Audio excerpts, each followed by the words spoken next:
各位观众朋友，大家好，欢迎收看4月18公视台语台下晡新闻，我是陈雅纯。首先来关心今日有啥物新闻重点。从国民党大动员去北检抗议，台北市长蒋万安嘛到场，佮发声爱倒戈。行政院长倒应台是讲倒戈爱看人民，行政院的评论。调查罢免人事造假案件，今日高雄地检署嘛去搜查罢免黄捷甲柯地吉的人事站，佮甲罢免领航人朱蕊查登去侦讯。另一抢逼出抢两张文红，涉嫌收业者上百万的乌西钱，信后互检方成压警件，因为业者是以100万交保。新闻头起先来关心到这检方调查人事造假案件，带走国民党的台北市东部主委黄丽锦如等等4个人。将国民党是大动员，招这支持者做伙去抗议。台北市长蒋万安伊嘛有去到场，佮主张着爱来倒戈改选国会，对总统赖清德发起无信任的投票。民进党团表示讲，这由市长来讲倒戈实在奇怪。原来行政院长倒应台是讲倒戈就爱看人民，行政院未来评论。大罢免持续地进行，北检侦办无实在人事案，约谈国民党台北市东部主委等人，和市长蒋万安嘛响应拿赢，就去北检前抗议，表示今仔日无站出来，明仔载大家可能就会变做下一个受害者，也佫呼吁立法院应该爱罢免行政院长。搜索完民众党党部，接着国民党，你没有看过哪一个民主国家发生过这种事？我现在不是立法委员，我也没有任何党职，我就提出一个主张：如果赖清德总统因此解散国会，大家可以有一个更全面的角度来思考问题，决定台湾的走向。发展到今天，人民是否同意是一个重要的议题。至于倒阁，就宪法上而言，行政院是被动的。行政院倒应台表示，家己无评论。国民党主席朱立伦18透早是罕见的到立法院党团开会，表示卖甲其他在野党来讨论倒戈。民众党是反对，若是赖总统无落台，安尼台湾就会有60天无国会监督。不过民进党是点出，由首都市长提出倒戈这个议题，真奇怪。应该是我们不排除的一个选项，但是我们一切这个团结看。整个党团还有党的决议，你重选国会，结果赖清德还在这个位置上，这哪是叫赖清德的不信任投票？如果要检验新民意的话，不是民进党选书翻桌啊，最好的方式是总统跟国会一起重选。我们当然不必要随机起舞啊！公民朋友发起的罢免案，这是宪法救济行为的现在进行式，不要为了就罢免，现在胡乱的提出倒阁。根据规定，立法院经全体立委1/3以上人数，会当对行政院院长提出无信任案。若是超过一半以上赞成，让咧行政院院长爱伫10天内辞职，而且会当同时请总统解散立法院。不过，若是无信任案无通过，安尼一年来是袂使阁提无信任案。公视新闻采访报道。继续来关心罢免的人事，中选会是向检方来告发41件涉嫌伪造，也有4只人事的罢免案。今仔日高雄地检署嘛去搜查罢免黄捷甲柯地吉的人事站，也有调查领航人朱蕊引导。调查局的人员伫咧人事站将电脑才证物炸登去调查，罢免领航人朱蕊嘛互带走。不过，伊表示人事会继续进行，未受到影响。原来民进党立委黄捷表示尊重司法，柯地吉是指出朱蕊家己讲出操党员名单，这款伪造行为会去互调查是应该的。继续来关心到在地消息，花莲昨暗有一个查甫人撞入去冰沟岛，倒伫咧铁基路，互自强号的列车弄死。花莲到吉安之间的列车是拢先暂停来处理。这件事故的原因，也有这死者的身份，目前也搁来调查。为监视现场相关看到炸弹已经放落来，这查甫人雄雄弄一米铁轨路倒落去，结果后通过火车弄到不幸死亡。就是这边，火车刚好这过去，然后他就撞到了。这事故发生在17暗时9点外，苏救署自强区经过吉安乡建国路并交道时阵，这查甫人弄一米铁轨路被弄身亡。记录警察甲救护人员到场处理，列车停驶造成花莲到吉安之间2点外钟。因为下车长有去问他们可能不了解圣荣死伤事故要提领分析。迄时阵，车顶40个乘客经过列车长问议员，表示愿意伫车顶等待火车过驶。这事故影响2班次万分。另外，这查甫人机车也伫建国路滨高道当兵被吹掉。详细事故原因甲查甫人身份爱去调查。记者综合报道。昔日抢逼出厂长詹文宏，伫咧去年有分化路相关的采购案，涉嫌收业者上百万的乌生钱，协助因完成验收，也佮帮助因去摕到其他的标案。北检当时发动搜索，约谈6个人告案，先后将厂长升压禁见，因为姓赵的业者是以100万交保，专案是依照贪污等的罪嫌继续来侦办。廉政官介护以上的被告，就是核子厂厂长詹文宏，涉贪方约谈，经过检方复审18升压禁见。用手甲底下遮面，伊是涉嫌乌洗的姓赵业者，也伫复审了后以100万交保。北检指挥廉政署分17路搜索。约谈6个人告案，除了厂长甲业者，其他的人讯问了后拢撤回。您的电话将转接到语音信箱。打电话给业者，未当取得联系。等到涉案的公司，厂商无伫现场，也毋过核子厂积极备案，检方协报去年办理焚化炉相关采购案，厂长詹文宏涉嫌收900万，协助业者完成验收，佮较护航处理其他的限制性标案。就会配合检察的调查，我们无枉无状啊。会有一些相关行政调查吗？行政要看刑事他怎么样去做。那这个案子是我们自己主动举发的吗？这个在调查中的案子，我们也不便对外讲。台电回应，全力配合司法机关侦办，那查证属实，依规定将检处罚，会继续精进采购业务的制度，检讨相关控管流程甲防备措施。只是北检调查阁发现，厂长名下有几笔不明财产，会专按照涉犯贪污的乌洗甲收钱，以及财产来源不明等罪嫌侦办。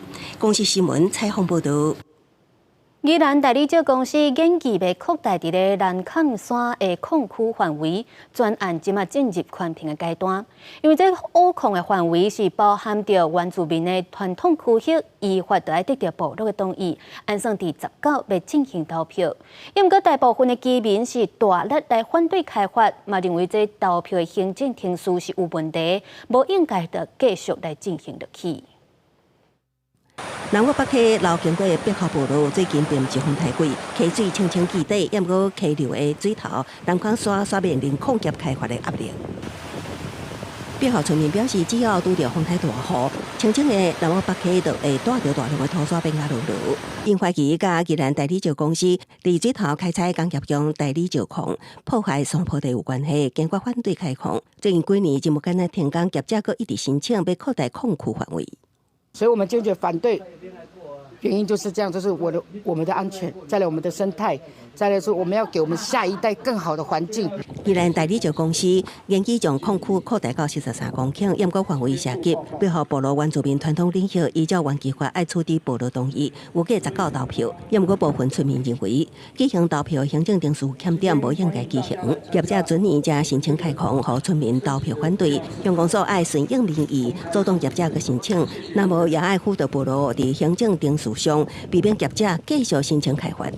我们有反对这样的话，他应该要站在我们这反对这边，因为这是在破坏我们领域。因为咨商同意是要部落会议同意，是，而不是说要我们同意，我们没有资格去做同意不同意。这我们也是到合法合规的去做处理啊。乡公所强调，依法办理，未有设任何立场。业者表示，申请扩大矿区、甲举行投票、争取部落同意，拢是依合法程序来办理。然而，北溪路路是因为山区自然崩山，毋是矿区影响，会继续甲居民沟通，争取认同。公司新闻采访报道。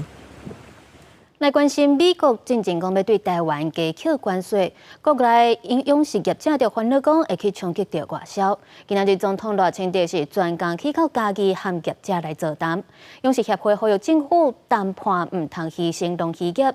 因那赖清德嘛讲，这行政院有推出880亿的支持方案，其中100亿就是拢要来照顾勇士业，嘛强调绝对袂牺牲任何一个产业。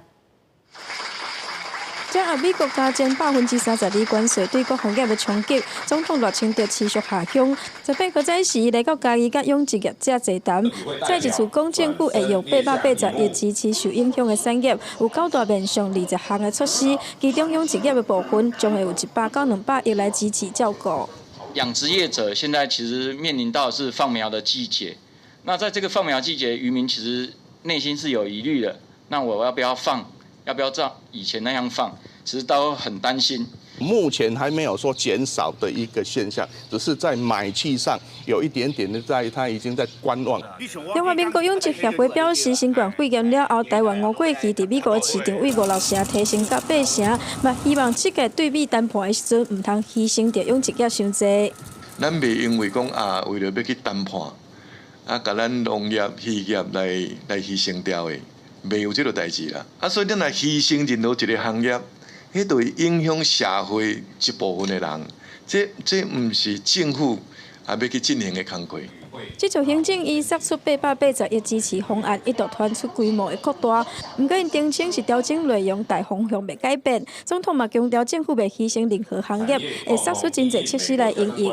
上重要是要争取降低关税，过来就是国内中长期的经济发展计划，嘛鼓励业者徛伫台湾来布局全世界，加强对美国的投资，让产品会当卖到全球。公司新闻林慧婷、王刘婷、陈显坤家己报道。美国的关税政策冲击到全球的股市，咱国内食头路人平均要了超过23万。有民众甚至是透过去用资来操作，煞伫咧一礼拜内了上100万，即马休困日就爱去猛趁外路补贴损失。另外，除了个人，也有企业，尤其是传统制造业的，拢有互人贴单、停单，或者是就爱来缩短工时营运。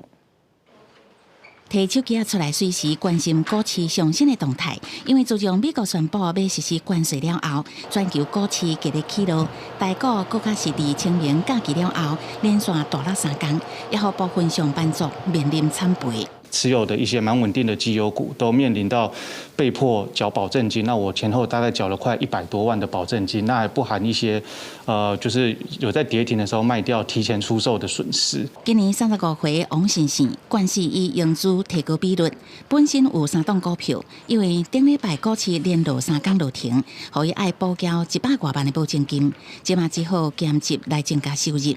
根据人力银行的调查，有77.4%的上班族有持股也是 ETF 等金融投资，56.8%的人透过长期持有等等期权，也佮有17.9%的人想要较俗的时阵进场捡俗啊。不过这届股灾造成上班族平均损失23.5万。调查发现，那上班族个人债务变严，也佮有企业嘛开始有压力，有6%的上班族任职的公司无真大影响，不过有6.7%的上班族公司出现贴单还是停单，也有6%的人面临缩短工时，甚至也有出现无薪假还是裁员的现象。这一次的影响当中，最为剧烈的产业包含像是传产制造业，还有资讯科技业。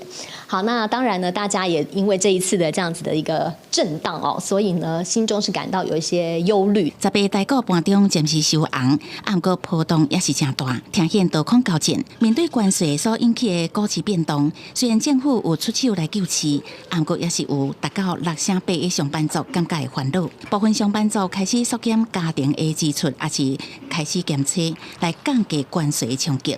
公司新闻采访报道。因为美国关税政策等等的因素影响，中经院对2025年的经济成长率是头一届发出3种的预测，就算是乐观的状况，今年的经济成长率嘛可能会降到2.85%。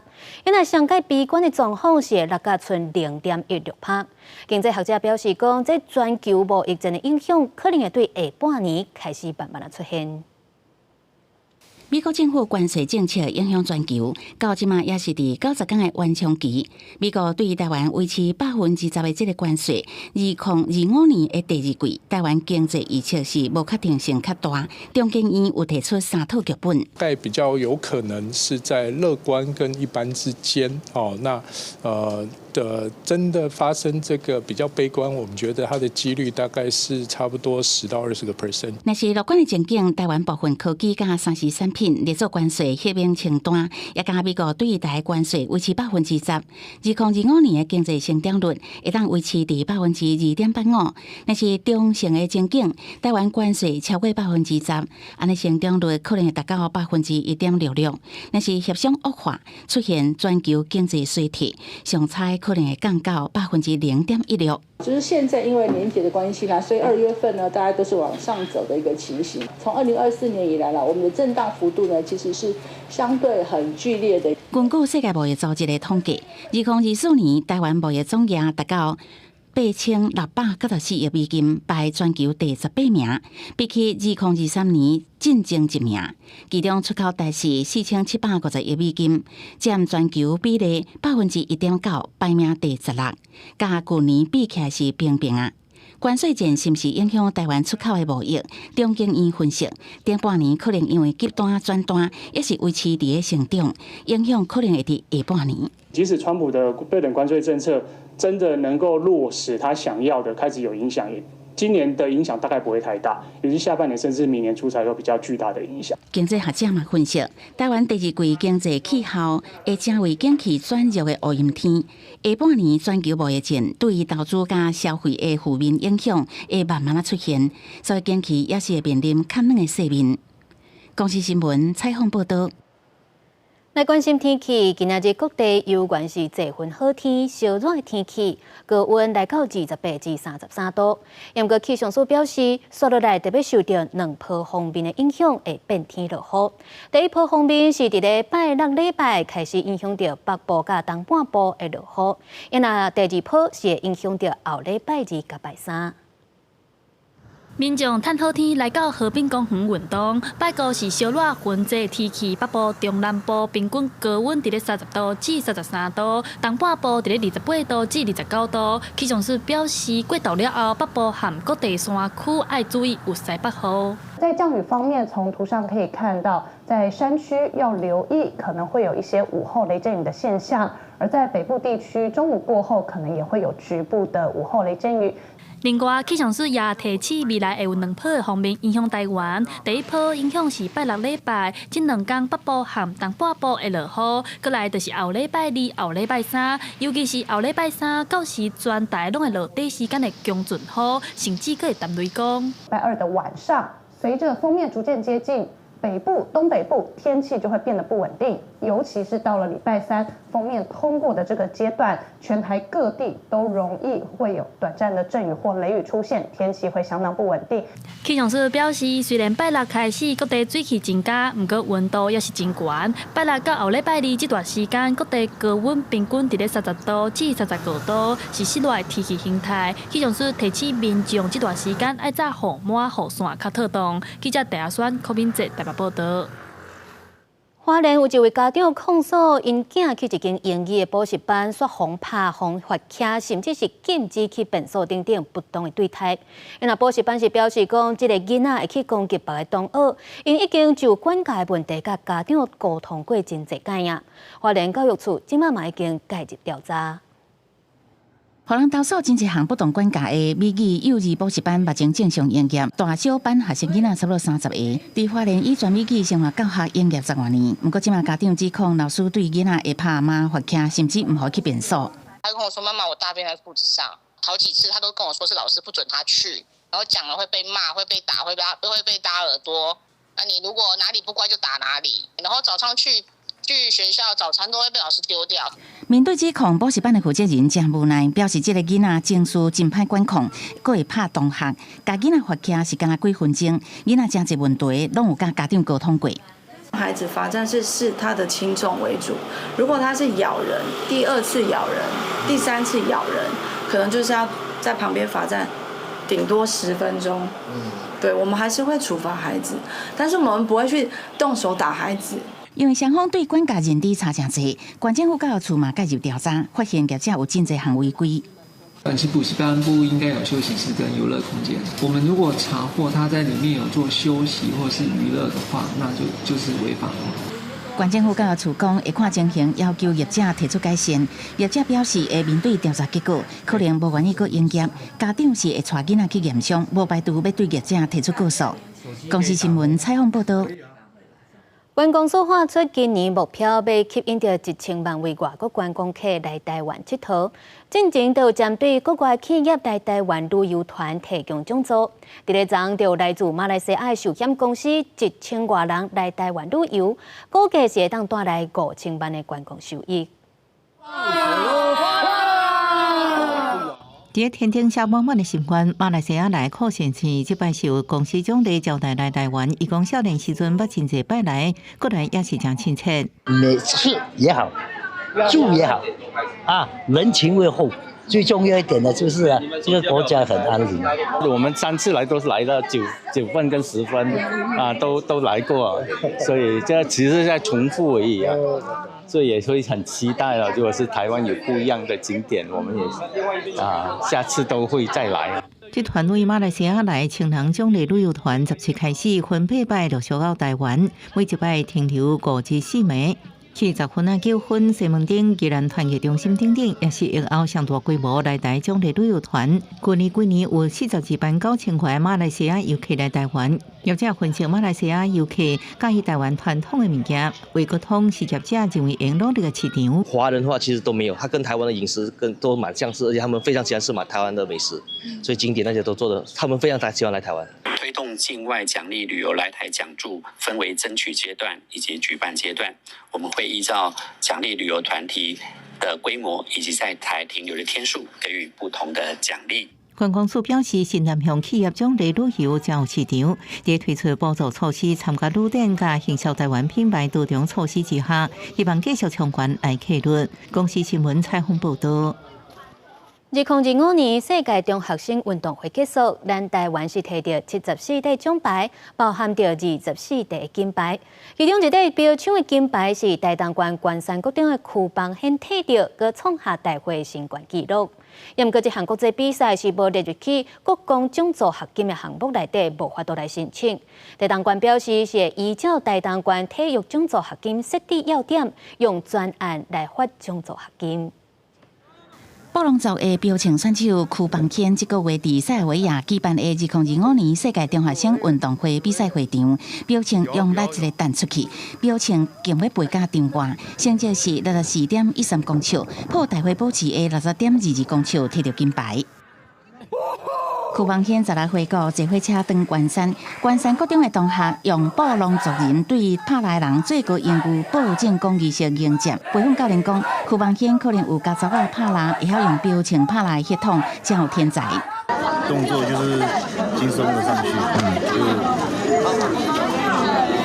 也是蛮意外的。他在学校练习的时候，没有到那么好，对那个状态可能还没起来，那也不知道说他第一次就破纪录。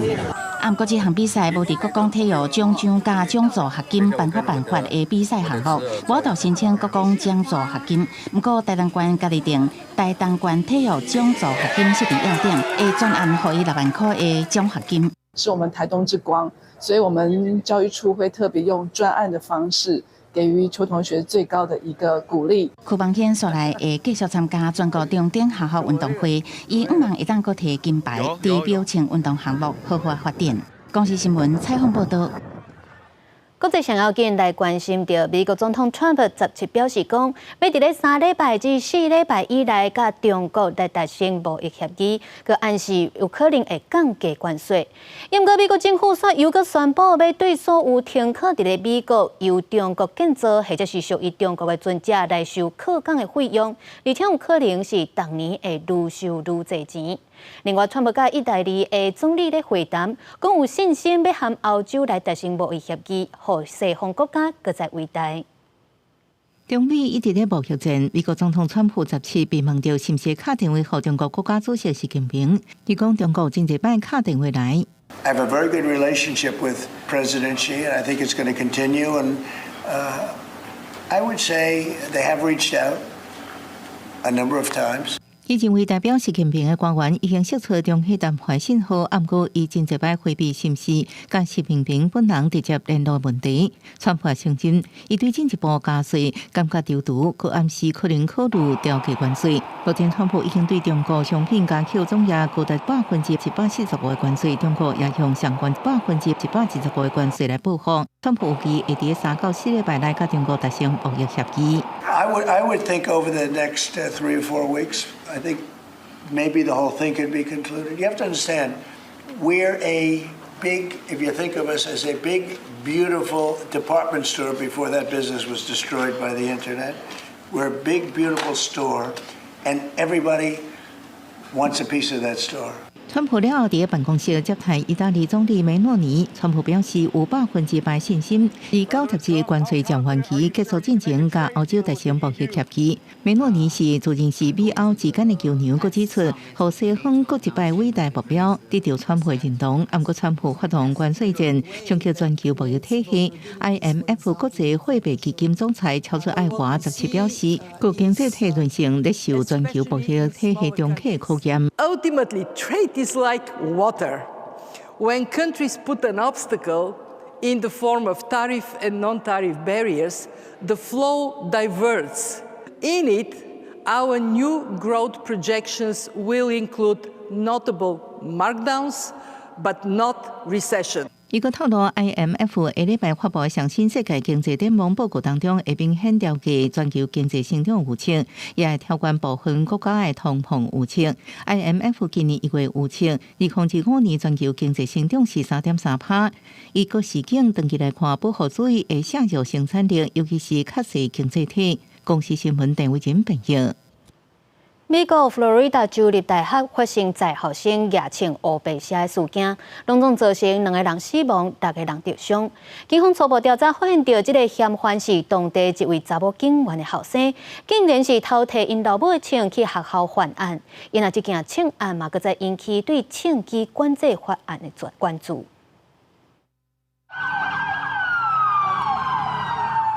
中昼的时阵，佛州州立大学伫塔拉赫西的校区，警车甲救护车警示声大响，包括当地警局、联邦调查局 FBI， 也有分州枪炮管理局 ATF 的人员分工合作进行现场的调查，佮护送受到惊吓的教职员甲学生囡仔离开。Oh my gosh! What the hell?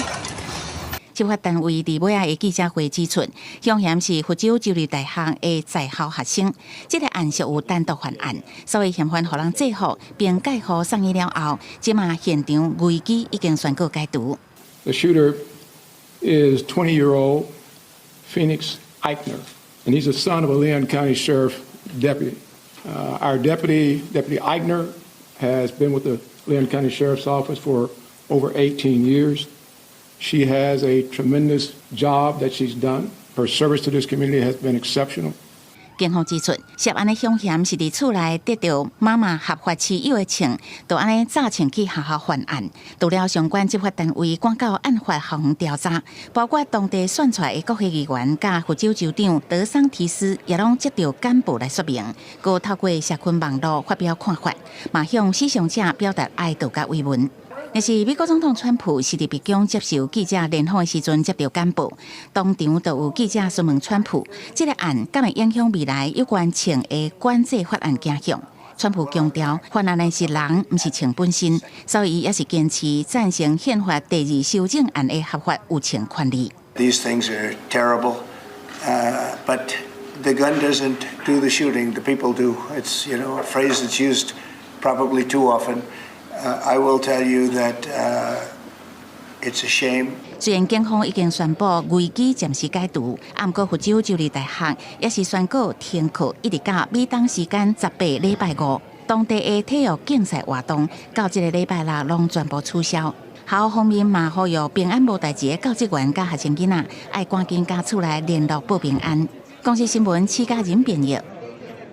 意大利南部有一搭山区的流浪，那就是因为缆线断去，有车厢是卡伫咧半空中，甚至有车厢摔落去山坎，至少造成4个人死亡，1个人重伤。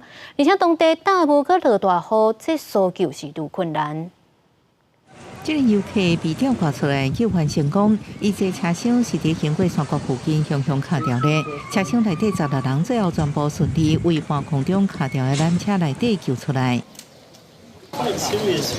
意大利南部那不勒斯17发生缆车落来，根据当地媒体报道，真可能是因为一条牵引钢索向断去，和一个要到华托山山顶的车厢落落去，造成重大死伤，有人失联。这山区海拔差不多1100公尺，官员表示，山顶的这车厢有紧急打洞的装置，不过明显无发挥功能。另外一个伫山谷的车厢是紧急打洞的成功。有超过50名消防人员去事故现场，因为天气状况真歹，有大雾、大风甲落雨，呼救援人员无法度进入缆车落落去的所在来搜救。根据缆车所在地都市斯塔比亚海保官员的讲法，缆车为正常到山顶距离3公里，一直都有定期安全检查。缆车兴奋箱主管伫社群媒体打文，伫山顶的这个车厢已经落落去，佮表示这是一个悲剧。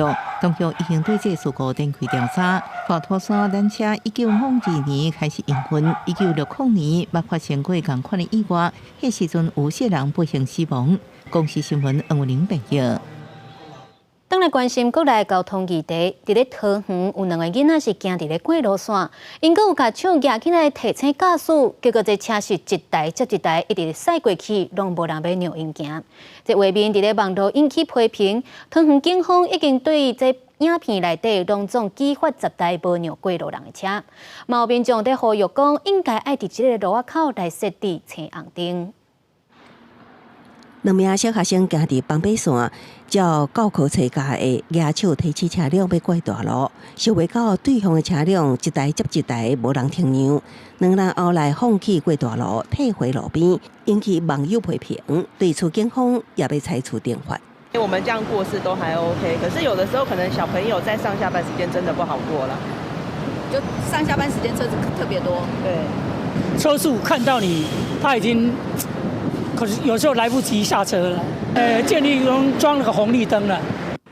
这个代志发生伫桃园区龙安街一个路口，这个路段是伫2个路口红路灯之间。附近民众认为有时阵车速伤紧，时速风惹着袂负大档啊，拢建议装行人触动号志，方便行人过大路。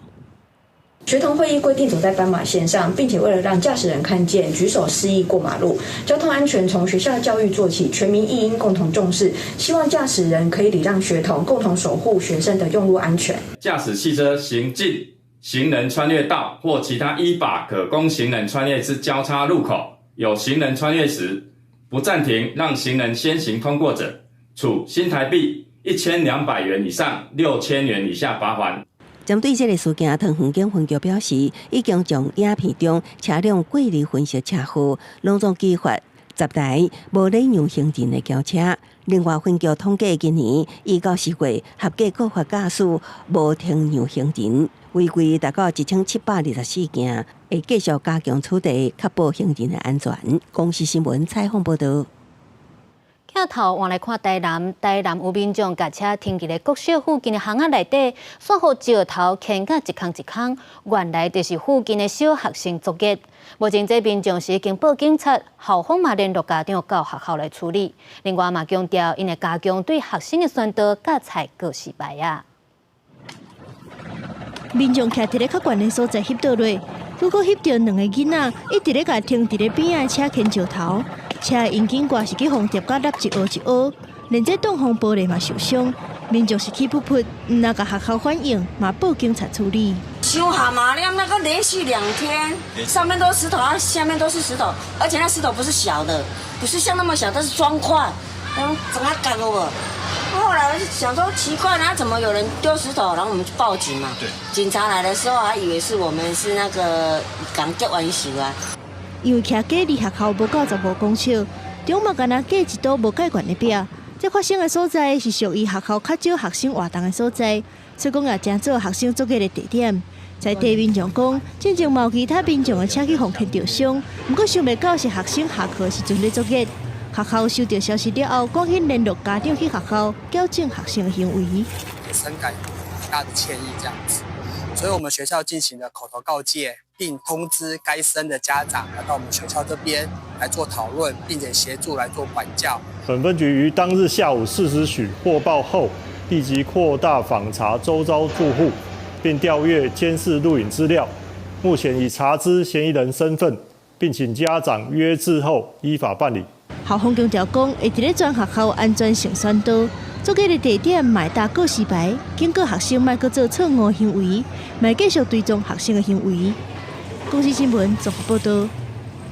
环境部用科技执法来加强掠汽机车的噪音，因过新北就民代接到民众陈情，讲这侦测声音的翕相执法根本就无科学根据，而且过几啊个月，因则收到罚单，被负起福检申诉，批评科技执法是咧欺压人民。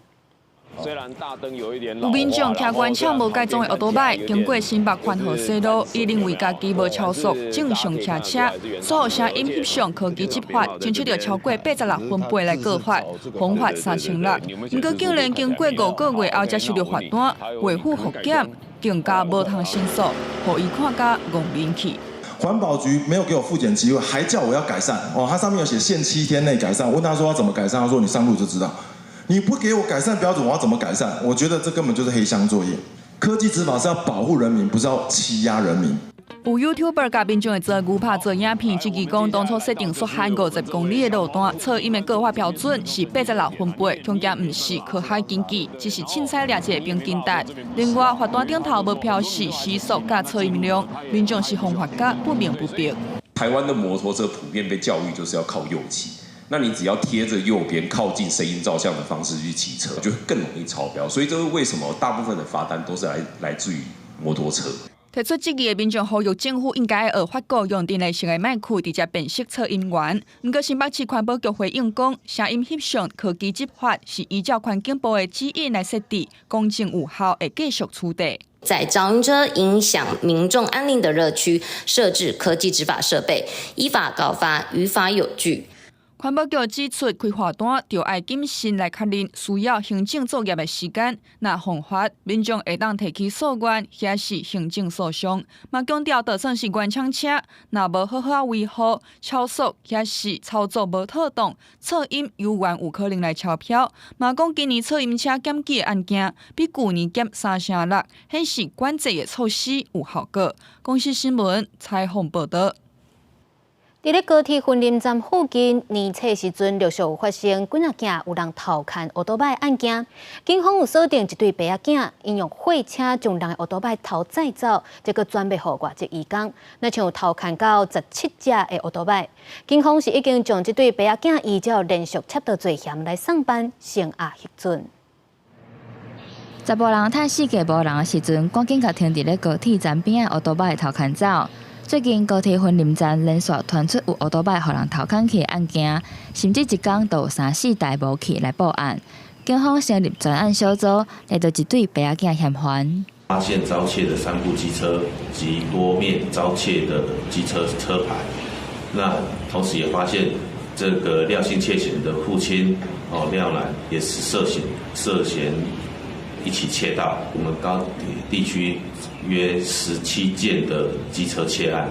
警方表示，去年11月，嘛有一个查甫人，同款是伫咧高铁站附近偷牵机车，然后再搁转卖互别人。大多数拢是锁定伫咧较偏僻的所在，等被害人发现奥多摆互人偷牵去的时阵，拢已经是几来天以后的代志啊。载货车来，讲要修理，人叫人要来修理。人咧咁问，讲我这边人叫我来修理要载，载就惊。我们大概会怎么去注意？就是要看你的车身号码嘛，看有没有重新打过，还是说有被磨掉。机车行业者提醒，若是要买二手车，就要特别注意这引擎的后尾敢有去互人拔掉、头盖过。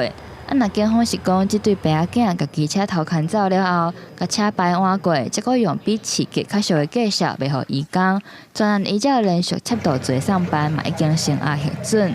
若警方是会继续追查共犯，阁有查其他互人偷牵走的奥多摆。公司新闻综合报道。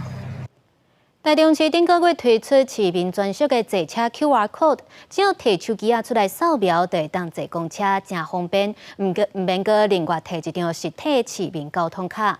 唔过嘛有民众咧烦恼讲，这实体卡并无失效，那是互人偷摕去用要安怎？交通局表示，目前是暂时未取消实体卡，因会搁来检讨敢有相关的防治措施。只要提起手机一扫，唔免路卡就会使坐公车。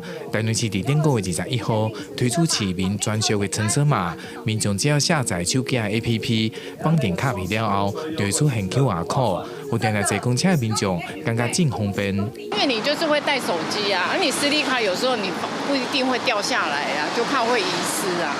而绑定了后，一个市民就会使同时有手机的虚拟以及实体两款的卡片。若是民众要坐车的时阵，袂记去查实体卡片，就会使用手机来扫码。不过民众嘛烦恼，万一实体卡落去，或者是借有其他人无名来使用，家己权利可能因此受损。我们的卡片就像是我们代表我们的身份嘛，所以你要是给人家捡过去的话，太危险了。我不觉得要把搭公车的这个额度绑在手机上，而且一旦出问题，后面会塞车。市府表示，市民的交通卡有186万人申请，市民限定的乘车码，目前嘛有3万人来绑定，会使讲有需求的市民拢会使有优惠。而对着是毋是有无用的状况，目前的阶段以选择一无定期的基站为主。市民限定交通卡务必由本人使用，交通局将不定时派员随车稽查，倘经查获将交通卡转让或借用他人使用，则自查获日起取消其乘车优惠1年以上。市府交通局表示，因为每一个人当下使用的状况无同款，暂时未来取消实体卡片，嘛袂使将每一个人拢当作是还未发生的违规者，嘛会建议合理而且妥善的防骗机制。公视新闻台中报道。高雄自从县市合并以来，是一直拢有里民人口规模差伤济的问题。其中左营福山里人口有45000多人，是全国上大的里。甲上细的里旗山区中寮里是差253倍。不少议员都认为需要来改进。原来民政局是表示讲，未来会以4000户为基础，重新来编组。福山里有可能会拆做5个里，到时阵就当来减轻里长的负担。来到公园的凉亭啊，会当看到有未少时代咧休困开讲。这是高雄左营的福山里，因为人口数有45000多人，若是高雄，也是全国上大的里。这么侪里面，说干那靠一个里长在服务。自县市合并了后，70多年来，一直有议员提出来讨论，认为需要重新编规。为了要减轻里长的负担，民政局伫17讲已经有新的编组计划，未来福山里可能会拆做5个里。消息一出来，当地里民也有无同款的看法。我即摆若有啥物？诉求啦吼，要去甲里长讲，伊就做无用啊，因为里民太济啊。你也算讲里民较少，敢若一个里长，咱去遐讲，伊就较有员工，通替咱办事。因为你拆成5个里吼，变成吼你5个里长的意见就济啊。虽讲有里民惊里长伤济，那意见无同会影响地方发展，但大多数的里民拢是赞同的。福山里长叶德良表示，对新计划无意见，不管市府安怎做，伊拢会配合。不过有议员认为，民政局用户数来做争辩的标准，包括密集式的大楼上济4000户，人口济交通利便的所在2000户等等，这款做法无够妥当。伊会透天的，伊的公务这，我你讲，迄里就是爬到下一串哦，伊的时间有可能超过大楼区。各县市都是用户数做标准以6都来讲，所谓的密集式大楼或是这个人口密集的交通方面地区，它的户数最高都落在3500到4500之间呢。那我们刚好是这次修法是定在大楼区是定在4000。民政局强调，新的调整办法已经第3月初完成公告，所到来会将地方的意见纳入参考，或者存在10多年的问题，赶紧得到解决。记者郭家祖、柯兆阳、高雄场报道。伫咧4月20日性别平等教育日进前，咱国内性别平等学生倡议连线是公布17间大学学生对学校性平措施的调查。因指出，各校开的这性平通识课是拢无够多，性平会嘛无够力，而且对多元性别族群优先的宿舍嘛真少，呼吁教育部应该爱全面来改善。意思伫学校被性骚扰，也是性别歧视，大学生会当安怎做？性别平等学生倡议连线指出，去找性平会网站，会有相关流程甲联络。也毋过，即届调查17间大学有6间无专职承办人员，有2间学校无充分性平会的资讯，嘛无委员名单。当我鼓起勇气想申诉时，却发现我不知道委员有谁，他们是否理解我的处境，过去有没有处理相关议题的经验。性平会披露无透明，性平连线调查想要收性平的课程，是有真侪结合专业领域的性别课程，但是全校性性平通识课无够，学校间的差距嘛真大。彰师大学生有8624人，但性平课程的开课名额只有开放40人，占的比例只有到0.0046%。性平连线发现，各校差距，各有对性别友善宿舍的无同定义。17间学校内底有14间是无公开话术机制甲指引。性别友善宿舍需要有更明确的认定标准，学校也应该提供不同的房型选择，改善多元性别学生所面临的住宿困境。新的东西、改建过的东西，应该都会符合大家的期待跟想法。我们都一直在跟学校沟通说，当你做这样的环境调整跟改善，而且不要去做性别检查，其实可以因应很多用途。性平连线强调，因为是跨校学生自主发起的学生倡议组织，会当接触的学校真有限。这届是以性平资源较侪北部6都甲国立大学为主，性平教育化实施执行可能更加无好。呼吁教育部来参考调查显示的问题，对大学进行性平全面的体检，提出性平法修正草案，才会当确实改善。公视新闻综合报道。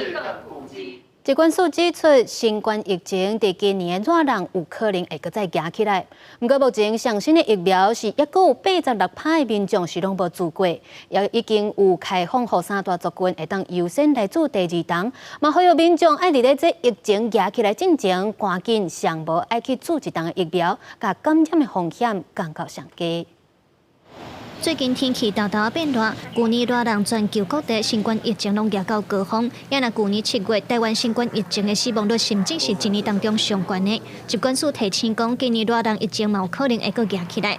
嘛指出用过注的疫苗到即马来超过6个月以上已经无保护力，呼吁4大人和高风险族群爱来做 JN.1 疫苗，避免重症甲死亡风险。民众根本没有要接种的一个意愿哦，所以我们就只有接种的18%哦。但是刚刚其实也说过，这个整个疫情其实在夏天就有可能在慢慢的上升，所以我们会希望说，在现在我们这个在推第2剂的时候，如果第1剂还没有打，就赶快打。高风险还包括大家认识的3高、糖尿病等等。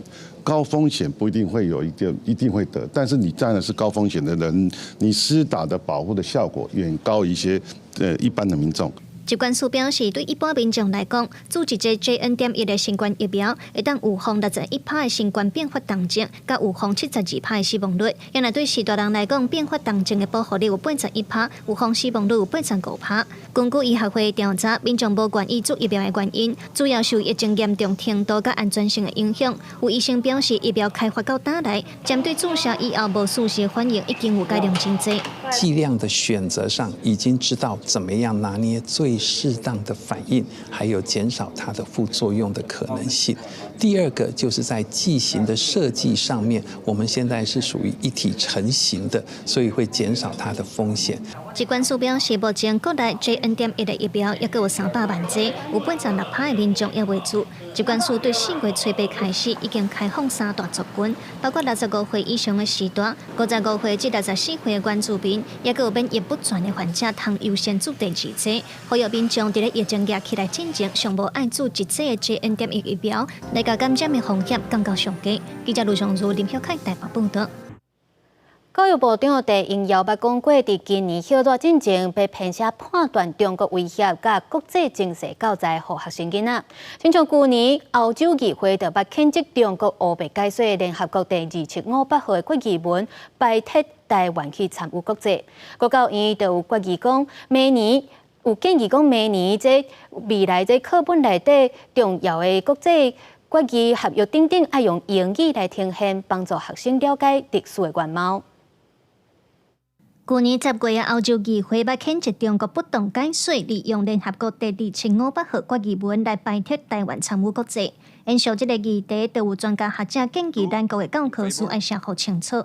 国家教育研究院在4月10日有招专家学者甲出版社来开会，建议在各中高中的课本内底，即个历史上重要的国际国旗号约等等，应该要呈现英语原文和中文，帮助学生了解历史的原貌。中国一直引用这个联合国第2758号决议文说，中华人民共和国取得了这个中华民国的代表，在联合国的代表权，在文件中并未提及中华民国或台湾。如果孩子能看到真实的历史文件，那么再让老师跟学生去进行多元的思辨跟探讨，我觉得这个过程是可以恢复到原貌。那是2500号国旗文，也有开路宣言，国教院嘛建议课本要加补充后续的旧金山合约，也有中日合约等等，完整说明战后日本放弃对台湾的一切权利。有历史学者表示肯定，认为课本应当在历史真相的基础顶悬，让学生对历史有清楚佮完整的脉络，安尼对台湾的历史和咱的国际处境，才会有愈侪思考佮讨论。喺教育立场，就是要尊重历史的事实，所以。我们一旦解释不同款，但你总是爱针对重要的历史的史料的内容来介绍学生知影。我相信历史的事实，就是徛在台湾主体性这边。国教院表示，这个会议的内容虽然是建议性质，不过会议中三方都有高度的共识。这届开会来讨论教科书的编辑原则，也是希望让学生通学会晓对历史甲资讯的阅读甲判断思考，通对得到社会的脉动。也希望未来通减少外界对历史的误解。记者卢尚如、郑准佑台北报道。天气报你知，咱做伙来关心今仔日也有未来3天的气象。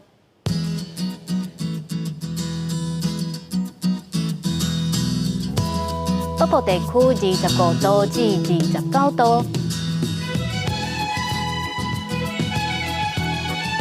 中部地区27度至31度，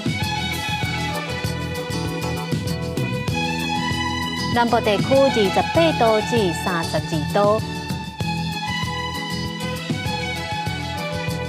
东部地区26度至30度。还有外岛地区22度至27度。继续来关心未来3天的气象。